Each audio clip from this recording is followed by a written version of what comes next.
Hi, welcome everyone. Thanks for joining today. We're going to give it a few minutes or maybe a minute or so just as people come in and connect to audio and video. In the meantime, have a nice cool morning here in Southwest Oregon. We had our first snow of the year yesterday, so that was exciting. Hope everyone's staying warm or cool, depending on where you're at throughout the country. Feel free to share in the chat what the weather's like where you're at, where you're joining from.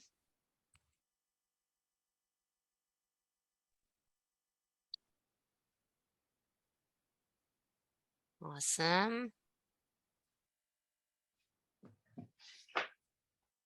Ooh, nice day in Northern Virginia.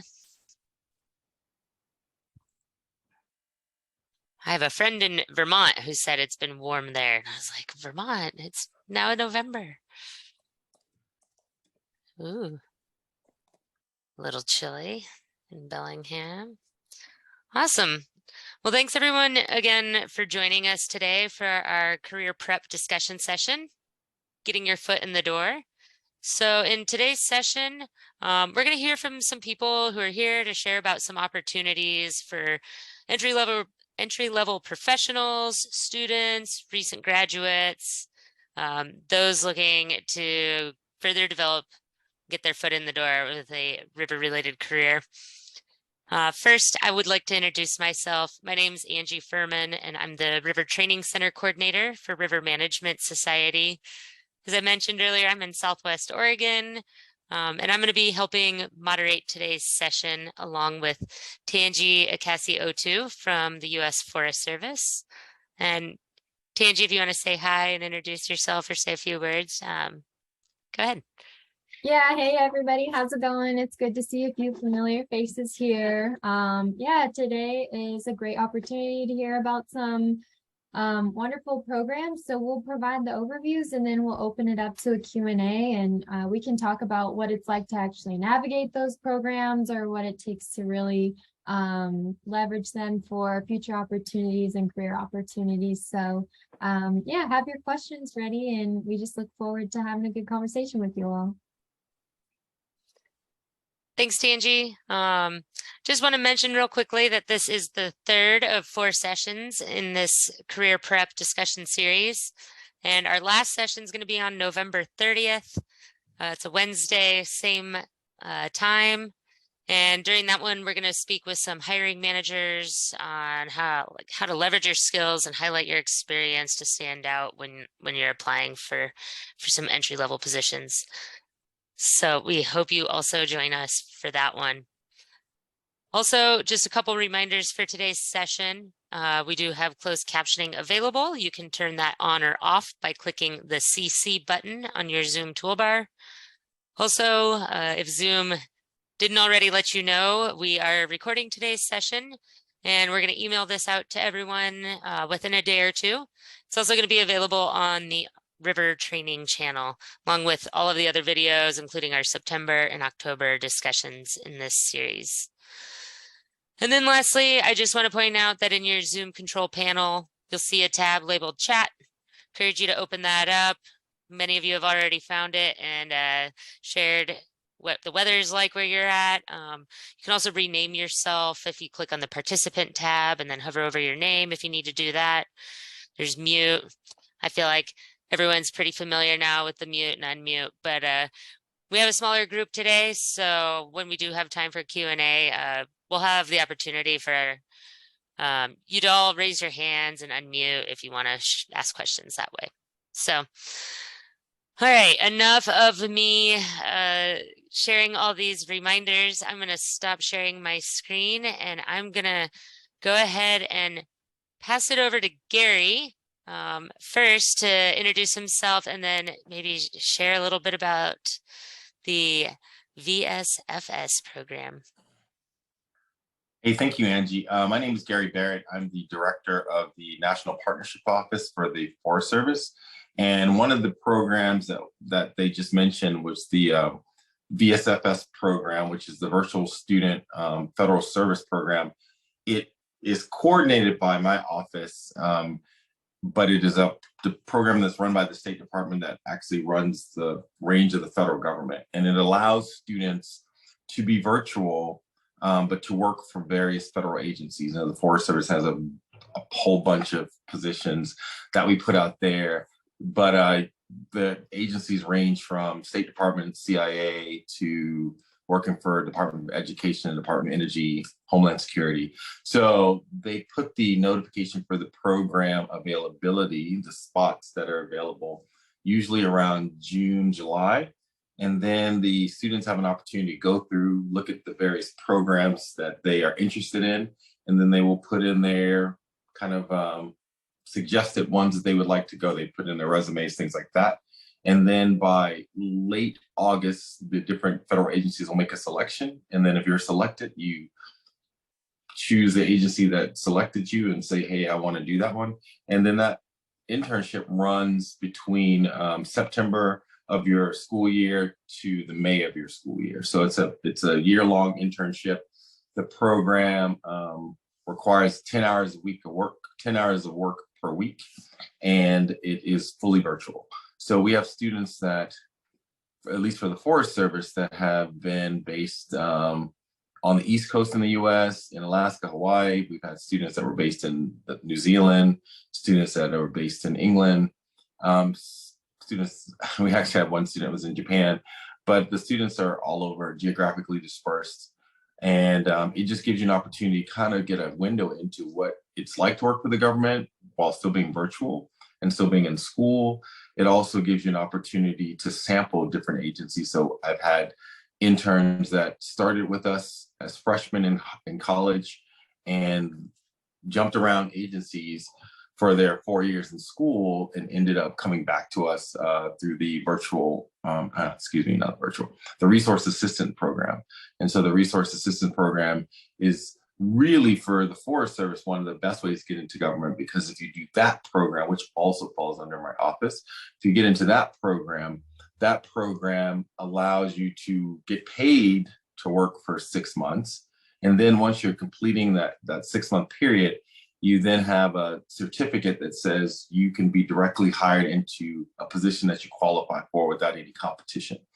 So it gives people kind of a leg up into getting into government, but it also gives you an opportunity to get paid while you're doing that eligibility requirement. So it's really a nice opportunity for students across the board.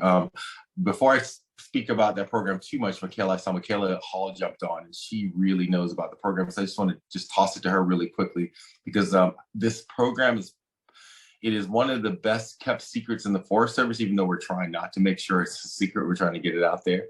But I think students really don't understand the power of having that certificate. So I'm going to pass it to you, Michaela. Thank you. Yeah, thanks, Gary. And I totally agree. It's an amazing program. And if folks are able to get into the program, I highly recommend trying to.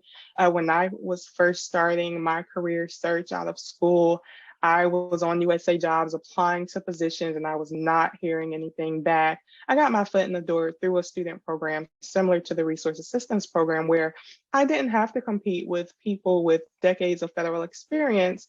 These are programs created for students and recent graduates that allow them to take advantage of the opportunities we have without that level of competition. And so the Resource Assistance Program is a long-term internship program for those who have already completed college and have at least an associate's degree.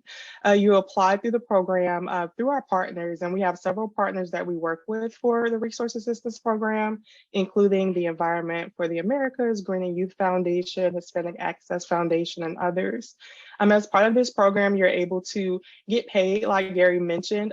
We have stipends, not only weekly stipends, but travel allowance. And so if you have to travel maybe between home to a duty station that you'll be working with, or if you have to travel for training, we do provide a travel allowance and a training allowance. And so if there's a training that you could take as part of the Resource Assistance Program that will help you further your career goals, then there is a stipend available for that.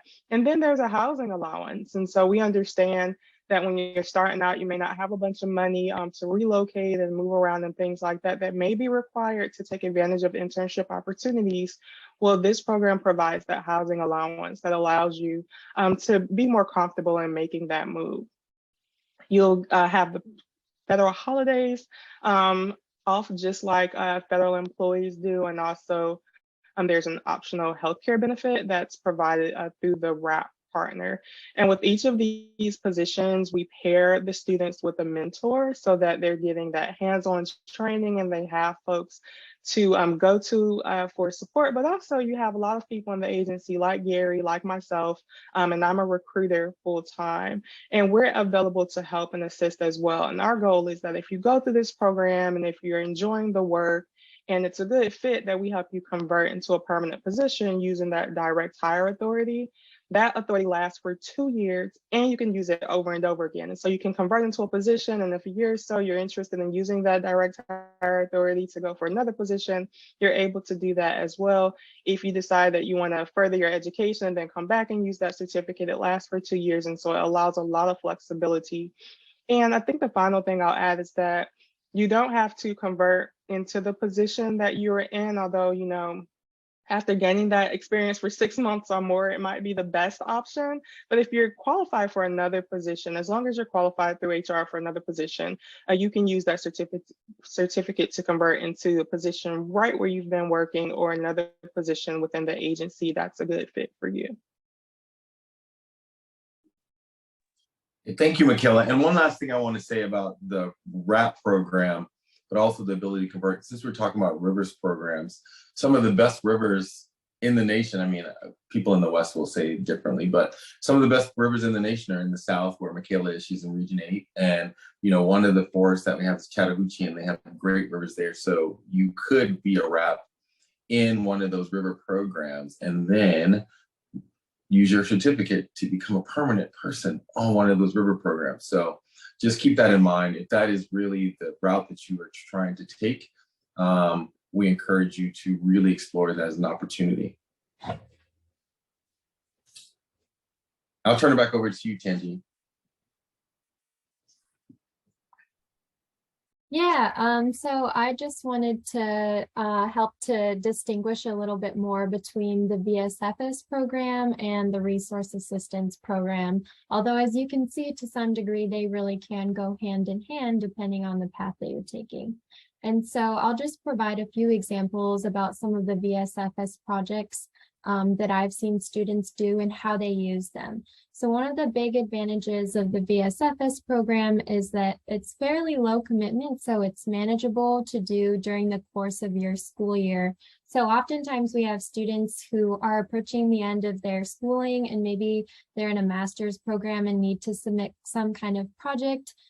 Oftentimes you can utilize the project that you're collaborating on with the government and sort of treat that as maybe like a class on your schedule, give it that, 10 hours a week.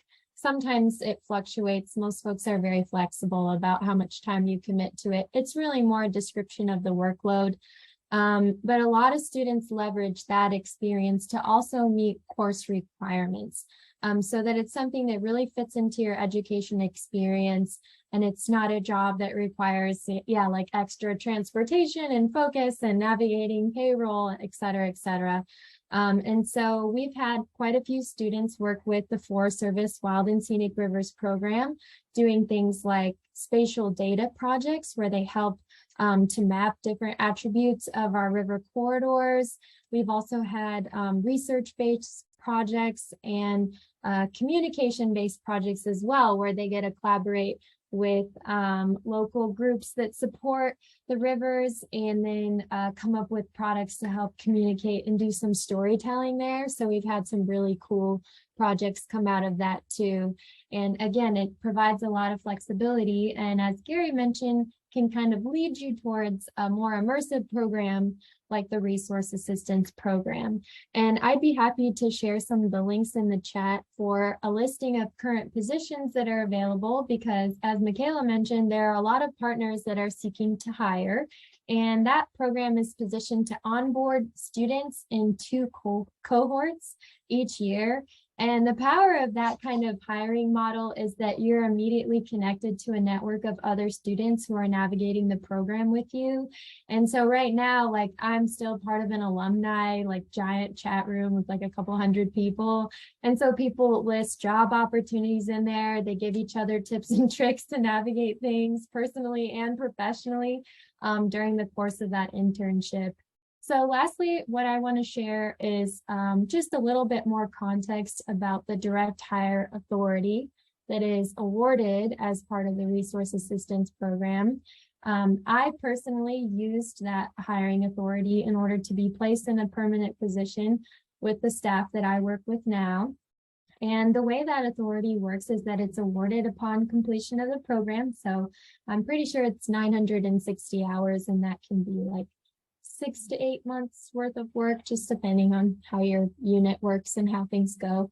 And what that authority does is that it kind of supersedes and cuts out the competitive process that's associated with searching for federal jobs. Oftentimes there's a giant pool of candidates, and there's also a couple other priority groups of citizens, US citizens, that receive opportunity for preferred hiring for these positions as well. So the direct hire authority in practice is usually something along the lines of you've networked, you've met a lot of folks, maybe you have a great relationship with your supervisor, and a position opens. It could be shifting your current position into a permanent one or a position on a unit elsewhere. And typically when a staff needs to onboard a new employee, they want that process to go as quickly and smoothly as possible. When that position opens, they need someone in it. And if they have to go through the entirety of the hiring process where there's a large pool of candidates that need to be narrowed down, and then a couple layers of priority need to be passed through, it can be several months before they have the opportunity to onboard someone. They are typically enthusiastic about working with a student who's just been trained with the Forest Service and who has this hiring authority so that they can work with HR and initiate that onboarding process once they've confirmed your eligibility for the position. And it cuts out all of the other steps in the hiring process that can really be a burden to onboarding someone quickly, especially in situations that are more urgent. And so that is one of the most key things from the program that allows people to transition into permanent positions and cannot be understated when navigating careers with the federal government. So I will close with that. And if you guys have other questions about the types of projects that are available, or you want to hear more from Michaela or myself on our experience with the program, yeah, let us know during the Q&A portion. So I will pass it back to you, Angie. Awesome. Thank you all. That's so interesting to hear. And I think it's such great information to share and just kind of break down. As Tangy mentioned, we will have some time for Q&A here in a little bit, but right now I'd like to invite Judy to introduce herself and maybe share some of the ways that young people or people new trying to build their career in river management or river related topics might get a start with the Bureau of Land Management. Okay, so I'm Judy Culver. I'm the Assistant Field Manager for Recreation for the Taos Field Office, and have been working in the river systems since 2000 for the Forest Service, BLM, and Park Service. And there are multiple different ways to get in to either as a seasonal position or a permanent position. As the Forest Service employees have talked about, we also have a resource assistant program. We have internships. One of the great tools that we have is that when you work for a youth conservation corps that provides public land certificates after you have completed their service, that allows for a direct hire authority for 2 years, which allows you to compete for merit positions. And they are also talking about doing a direct hire authority there. We also have the direct hiring authority if you have been a seasonal for any of the agencies in the past, which is called the Land Workforce Management Act. And if you've been a seasonal for at least 24 months without a 2-year gap, we can do a direct hire from that authority. We have paid internships. Currently, we have 2 wilderness and dispersed rec interns who will be getting experience on the river systems. You also have the option of working with other partners, such as the U.S. Fish and Wildlife or the state fish and game programs, in which if you're going to be doing any other fisheries projects or there are many other weed projects, you actually get experience on the river systems. So that helps you gain experience necessary to become wilderness rangers or river rangers on river systems that require you to have Class 3 and Class 4 whitewater experience.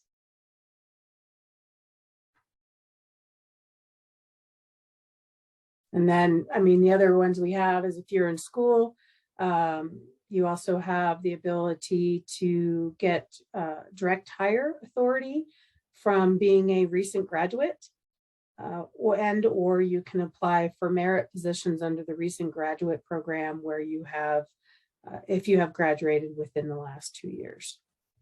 So multiple opportunities.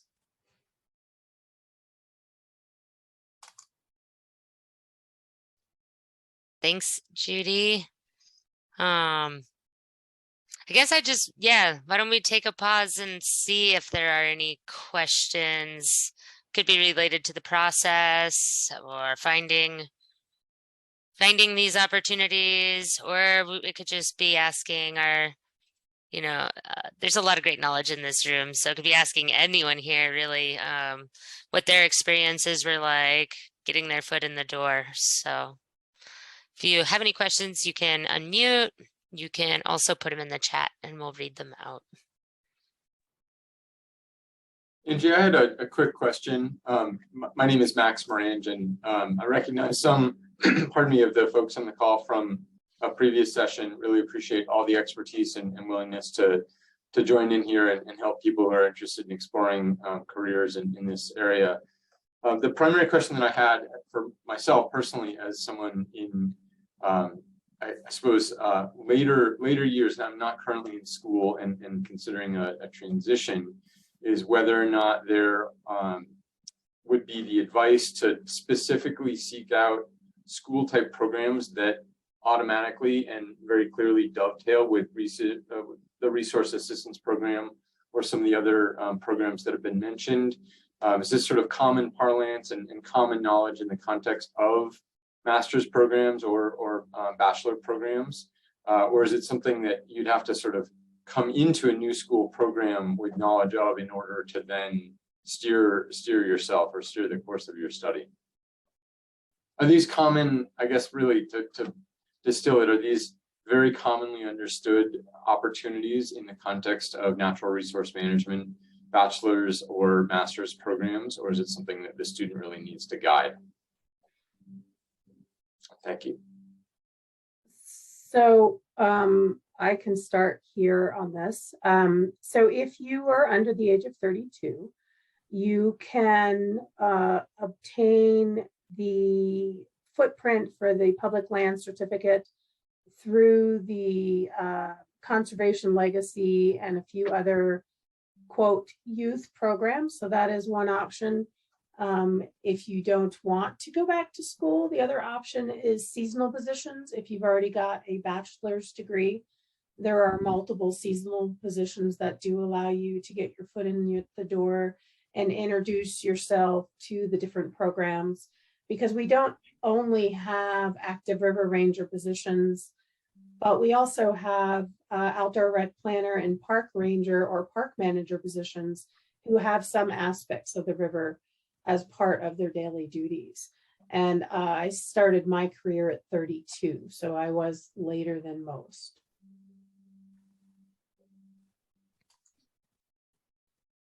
Thank you so much. I've got a question. Can anyone, my name is Grace. I'm from BCU, Center for Environmental Studies. And I am just wondering if anyone could speak to kind of going from working at a state agency and how, like, if there's a transition, or if any of the prior job experience can kind of roll over into working a federal position, or even vice versa, if anyone can speak to that. I'll Yeah, I add can. perspective. Oh, yeah, go ahead. Yeah, I mean, Michaela, you can go first. After you, Gary. Oh, thank you. So your experience is your experience. So wherever you work, it doesn't matter if you work for federal, state, or working at Starbucks, right? That experience is your experience, and it should always be captured on your resume if it has relevance, right? Like if I'm I'm going to use Starbucks because I like Starbucks. If you're the manager at Starbucks and you need to show or demonstrate that you can lead people, I would put down that I'm a manager at Starbucks, because that is relevant information that a hiring manager would want to see, that you know how to lead people. Or if you went through a certain amount of courses and you got trained at something while you were at Starbucks that is relevant, I would definitely make sure I put that training down, because maybe I'm a certified safety manager or something like that.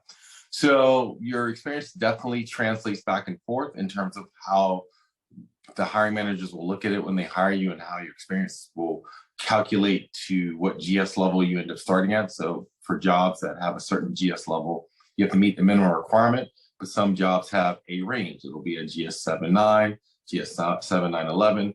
And if you have the prerequisite experience to meet that level, then you will be hired at the level where you're experienced. So all experience is valuable and relevant. It just depends on how you capture that on your resume. And so going back and forth between state and federal agencies, people do it a lot. I haven't done it, but people do it a lot, and it's not too challenging. I think the biggest challenge is for the HR people to figure out, like, if their level versus the level you were at matches up. But typically what they'll do is just look and see how much money you made, how much money you're going to make, and match it up that way. So Thank you. Yeah. And I'll add to that, Gary mentioned all experience, and that includes volunteer experience. And so a point that I think folks may miss as they're putting together their resume, HR is going to look at your experiences, whether it's paid or unpaid, to determine whether or not you're qualified for a position. And so for those who may not have had a lot of work experience, but you have experience working as a leader in your school or your community or other organizations, you can use that experience as well. I see on resumes often that people will list their volunteer experience, but they won't go into detail describing what they do, what their accomplishments are, and their duties. Expand on those types of things. The federal resume doesn't have a page limit, so you don't have to stick to that 1 or 2 page limit that you typically see for other types of jobs. And really explain in your resume what you did in your volunteer experiences. And also it gives folks an opportunity to create experiences, work experiences for themselves through their school, through their community organizations that can help them better qualify for the positions that they're interested in. Thank you. And one of the other things to think about is also on your private time. So if you're going to be applying for anything that is water-based, special skill sets like climbing, rafting, anything like that, if you've got those special skill sets, make sure you put that on your resume, because you don't know if somebody is really looking for someone with climbing skills. You don't know what exactly they're looking for. So if you have a special skill set, make sure you put it in there, including flying drones.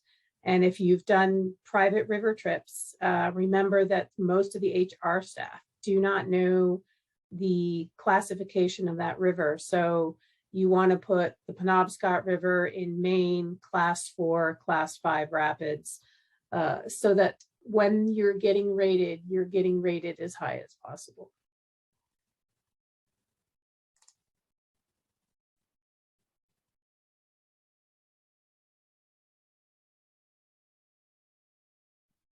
And it just because it's relevant, I put a link in the chat that later today, there's a webinar that's being hosted by the Forest Service on writing a federal resume. And then also I'm going to put another link. There's just some good recorded webinars and upcoming webinars on navigating USA jobs and tips for job seekers, things like that. So this has been some good discussion. Any more questions?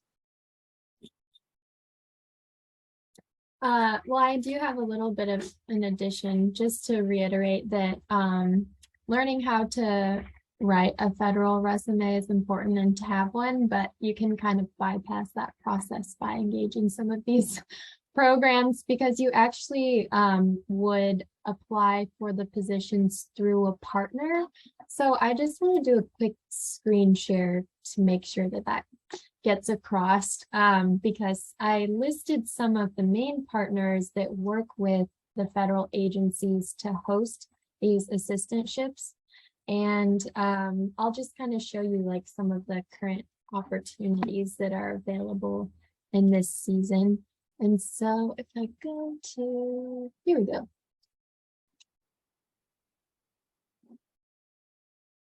So I'm here on the Hispanic Access Foundation site. I hopped right over from the Resource Assistance Program website, where they list some of their partners under Apply Now.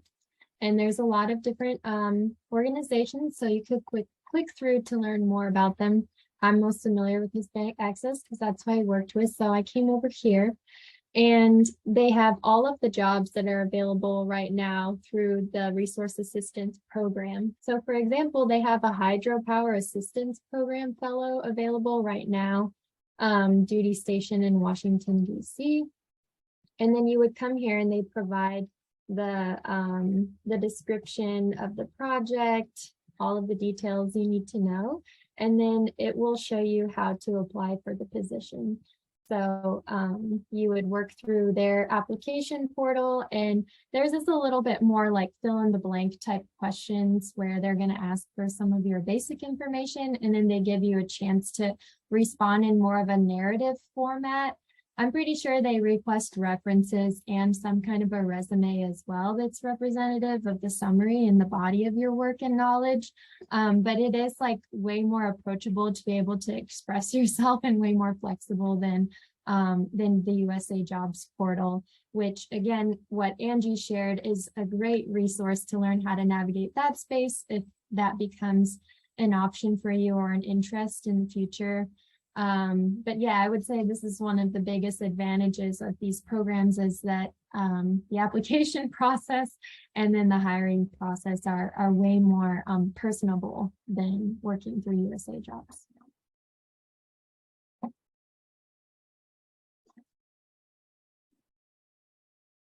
Thanks, Tangy. Yeah, and thanks for highlighting that you don't have to necessarily do that if you go through some of these programs. I also saw a question from Bethlehem asking kind of about some of the other opportunities that might not be in Washington, D.C., but the opportunity for working from home or some sort of paid internship. And just want to reiterate that we did mention that VSFS program, and maybe it might be worth just I don't know if there's projects even loaded up on it right now, but I'm going to put a link in the chat just to the website where you can go and then explore the different internships that are available. Yeah, I dropped the link in there already, Oh. so it should be there. I think it's there already. Oh. Yeah, I put it Yes, there. It's the awesome. VSF one. But yeah, so with the virtual options, there are virtual options for everything these days. I would say, you have to be physically in the river, but you could be virtual and be a person who works on a forest that goes to the river every day, but you're not working in an office. So just know that the Forest Service and many of the federal agencies are actually super flexible nowadays, because in an effort to recruit the best people and retain the best people, we're trying to make the working experience super flexible. So know that with the VSFS program, that's a fully virtual program, but some folks actually have the ability to, if they are close to where their work site is, to go interact with their staff. in a situation where you're working in the resource assistance program. Those programs are typically residential, but we have people that are remote, and that has worked out really well because our staff is remote. And so just know that most jobs will have some flexibility, or most employers will have most flexibility, and then the job will be very specific about where it's located and how you have to show up. So. And there are some resource assistantships, which are paid internships that are remote too. There's a couple, and you can actually filter on some of the partner websites, like here, if I just show right now. Right here. So I'm on another partner website, Environment for the Americas. Again, these are available on the Resource Assistance Program website. You can learn more about all of the partners, but this is another one. And there's 2 remote positions here listed at the top. You may be working with a particular office or region of the country, but you would be able to work virtually for those positions. And then you can filter through and, type in a desirable location for yourself to see what's available there too.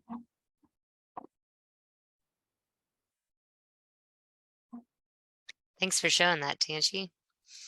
I also want to give a chance. I want to ask James Major to introduce himself and maybe speak a little bit to some of the opportunities for students to kind of build upon and gain some experience as they're getting into a river profession that might not be within the federal government. Thanks, Angie. I'm James Major. I'm the National Rivers Project Coordinator for RMS.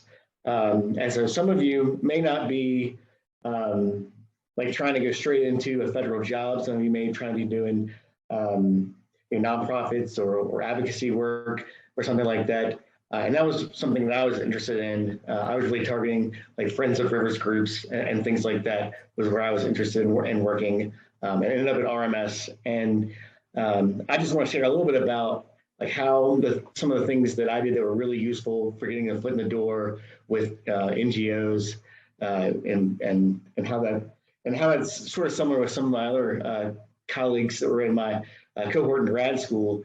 So about half of us that I'm close with went into the federal agencies, and the other half of us are in private sector, including places like Rivers Edge West, Desert Seas, the Grand Teton National Land Trust, and me here at RMS.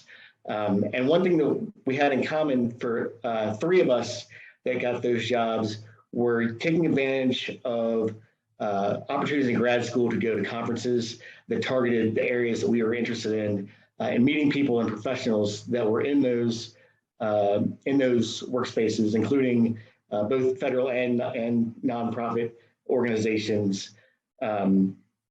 For example, one fellow that I was really good friends with, he works for Rivers Edge West and is a restoration coordinator up on the Green River out west here. And he presented at the Rivers Edge West conference in Arizona when he had the opportunity.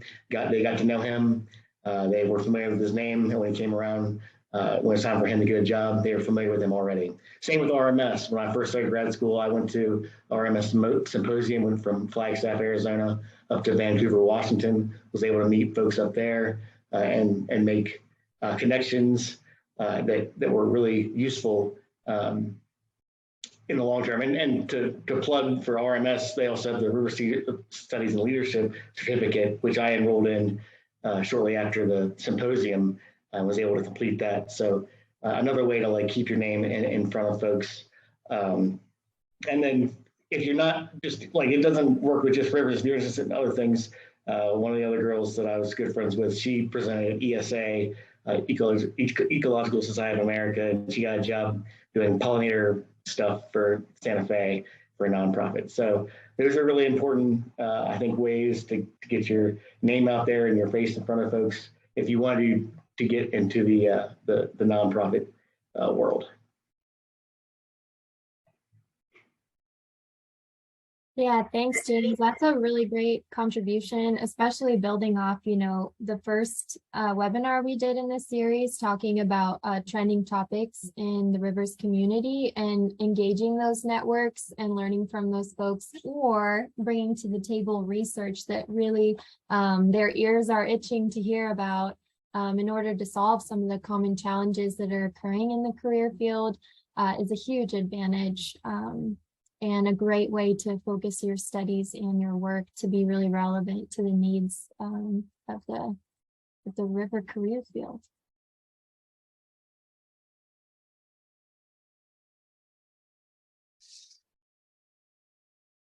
I will just add on top of that, James, as far as like getting involved, like attending those types of events, becoming involved with the types of groups, for example, I mean, I'm with RMS, and so I'm going to plug RMS right now, but there's a lot of great opportunities. We have like student memberships. We also have like associate memberships. And one of the things that I don't see people do as often, but I think could be a really good way to help boost or jumpstart a career, is to get involved with something like the board. We have chapters and we have boards for each chapter, and just the networking and the learning through just meeting the different people in these positions. And for example, becoming the vice president of the Southwest chapter is going to introduce you to so many people if that's like a region that you want to focus in. And then also, I do want to share just real quick another spot to look for job opportunities. RMS receives jobs all the time from different members. We've got a network of over 500 members. And so we have people sending us job opportunities all the time. And so if this is just our basic homepage, and I'm not logged in right now, so you should just be able to go over here to the far right for members, and then go down and oops, to this RMS job board and positions with our partners.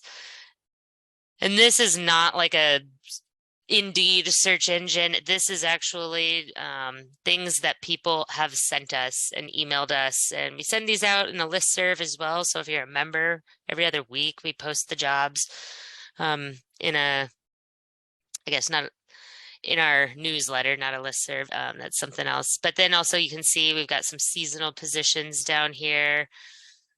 We've also got some graduate assistantships, internships, fellowships. So I encourage you to come and check back here. Like a Wild and Scenic Rivers intern here in Missoula. So just different opportunities and another spot to be aware of as you're checking out different potential jobs.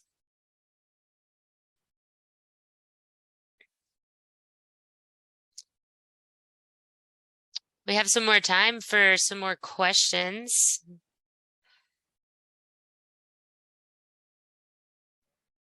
I have a comment real quick just on like some of like, so one of the barriers to doing conferences can be the travel cost to get there. And if you ask organizations, sometimes they'll have scholarships for that. And also a lot of like, at least with my graduate program, the grad school had travel scholarships you apply for each semester to go to conferences. So if you dig a little bit, you're probably able to find somebody to help funding with those expenditures.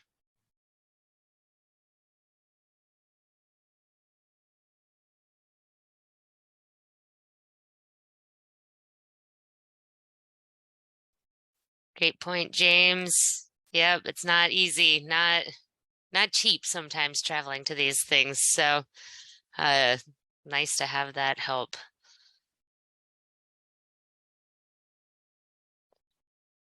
Well, I think this has been some really good discussion, and we encourage you to, this is not just like a one-time off deal. I think if you have any questions, follow up with us, follow up with anyone who's really spoken today. And I know that for me, sometimes questions don't come up in my mind until like I'm eating dinner and then I'm like, wait a minute, I want to know more about this. So, stay in touch, keep reaching out, and let us know, as we're working through this series, we love any feedback that you have for us and maybe what might be useful to you as either someone who's a student or someone who's looking to get into river profession.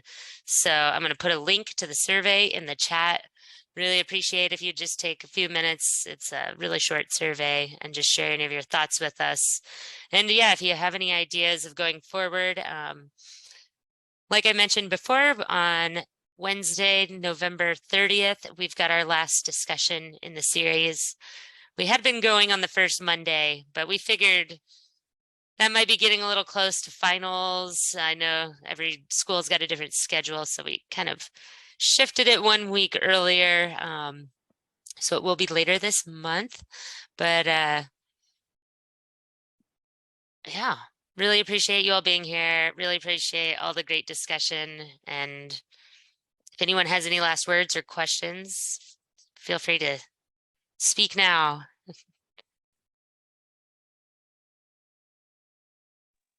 Yeah, I was gonna just say thank you so much to Angie and Tangy for inviting me to speak today, and Michaela, thank you so much for coming. The hope is that we get the very best young folks energized and working for federal service. Doesn't matter. I mean, I would love for you to work for the Forest Service, but I just want you to work for a federal agency because I think that you will find that it's fulfilling in a way that sometimes the narratives out there don't let you know about the federal government. Many of the things that we do mirror just private industry.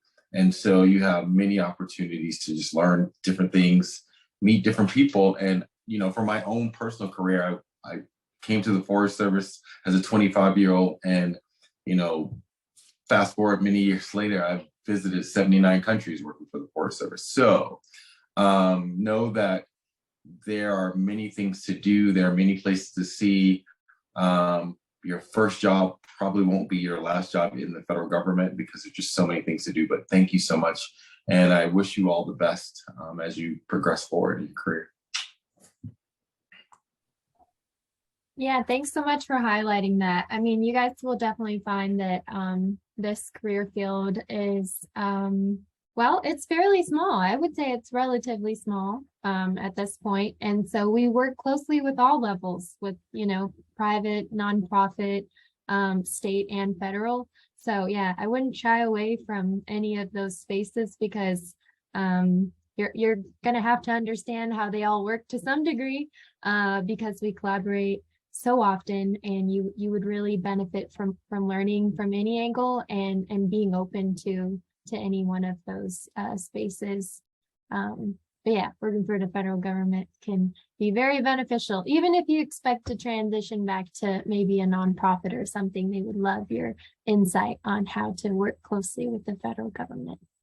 So thank you for highlighting that.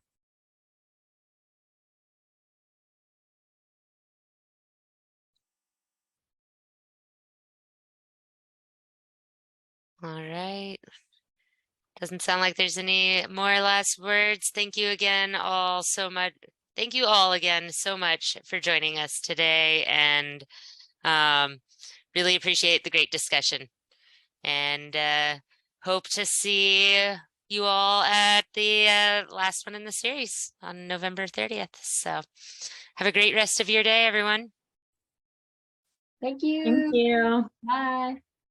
Thank you.